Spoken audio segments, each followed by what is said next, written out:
स्वागत है आप सभी का न्यूज़ 7 हिंदी में। बढ़ते हैं कुछ खास स्कूल की बेतहाशा बढ़ती फीस, महंगी किताबें और गैस सिलेंडर की बढ़ती कीमतों को लेकर कांग्रेस एक बार फिर सड़कों पर उतरती दिखाई। उत्तर प्रदेश के बांदा में कांग्रेस कार्यकर्ताओं ने कलेक्ट्रेट पहुंचकर सरकार के खिलाफ जमकर प्रदर्शन किया। कांग्रेस जिला अध्यक्ष राजेश दीक्षित के नेतृत्व में कांग्रेसी कार्यकर्ताओं ने सरकार विरोधी नारेबाजी करते हुए जिलाधिकारी को मुख्यमंत्री के नाम संबोधित ज्ञापन सौंपा। प्रदर्शन के दौरान कांग्रेसियों ने जलापूर्ति की समस्या को लेकर भी नारेबाजी की और पेयजल पाइपलाइन से आ रहे गंदे पानी को बोतल में भरकर जिलाधिकारी को बतौर सौंप दिया। जो गैस की बढ़ी हुई कीमतें हैं उसके लिए ज्ञापन देने आए हैं। जो सीधे 60 रुपये बढ़ा दी गई, जो महिलाओं की रसोई में सीधा असर पड़ेगा, तो उसके लिए हम लोग मांग करते हैं कि जितनी कीमत पहले थी कम से कम उतनी तो कर दी जाए। यही हम लोगों की मांग है। जो गैस की बढ़ी हुई कीमतें हैं उसके लिए ज्ञापन देने आए हैं। जो सीधे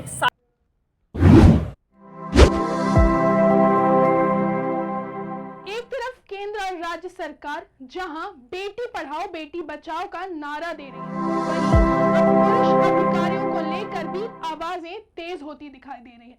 लखनऊ में पुरुष आयोग आंदोलन 2025 के तहत पुरुषों ने प्रदर्शन करते हुए अपनी मांगों को बुलंद किया। प्रदर्शनकारियों ने हाथों में तख्तियां लेकर नारे लगाए।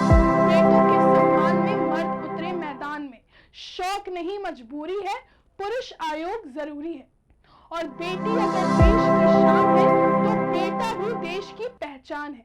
इस दौरान सीतापुर के जिला अध्यक्ष लवकुश ने कहा कि पुरुषों के साथ भी अन्याय है और कई मामलों में एक तरफा फैसले लिए जाते हैं। उनका सवाल है कि क्या कानून की नजर में पुरुषों की कोई अहमियत नहीं है?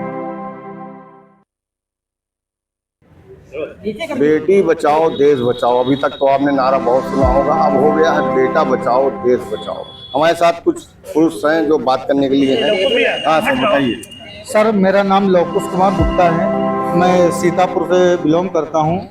और जो ये अत्याचार हम पुरुषों के ऊपर हो रहा है, ये बहुत गंभीरता से सरकार को देखना चाहिए, क्योंकि न जाने सर कितने पुरुषों ने अपनी जान दे दी है और न जाने कितने पुरुषों का घर बर्बाद हो रहा है। बस इसी चक्कर में कि महिला आयोग है तो पुरुष आयोग क्यों नहीं, पुरुषों को क्यों नहीं सुनी जाती है।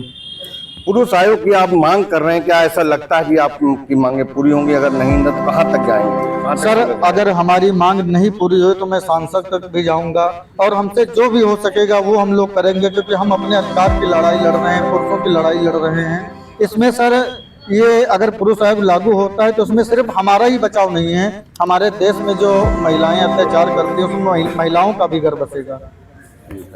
आप देख रहे हैं हिंदी 7 न्यूज, मैं बीज गुप्ता।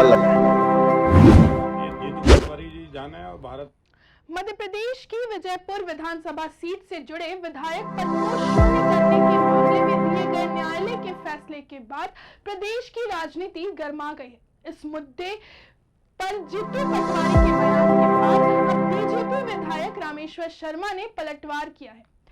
मध्य प्रदेश हाई कोर्ट के फैसले को लेकर कांग्रेस की प्रतिक्रिया में रामेश्वर शर्मा ने कहा कि कांग्रेस को न्यायालय के निर्णय का सम्मान करना चाहिए और इसी राजनीतिक मुद्दा बनाने से बचना चाहिए।